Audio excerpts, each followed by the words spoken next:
উড়িষ্যার পুরীর বিখ্যাত নবগ্রহ টেম্পল।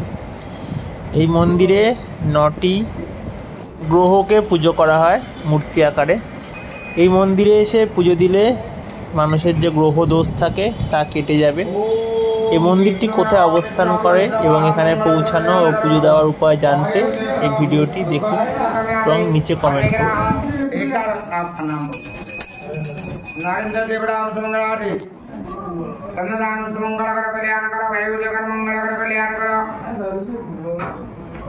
दुख कष्ट व्याधनादि सर्विग्रह एका रक्षदावरांदु यजमानन मंगल कर कल्याण कर अभय उदय कर पशु मनवरादि शुभ फलवत्यादि दुख कष्ट व्याधि सर्विग्रह एका रक्षदावरांदु मंगल कर कल्याण कर अभय उदय कर यजमानी मंगल कर जवाकुशनाशम काश्यपेय महादुदे अंतवारि सर्वाभगनं सर्वस्मि दिवाकर दिव्य शंकर तुषाराभ्यं क्षीरोदान संभव तमामि सजन जनागण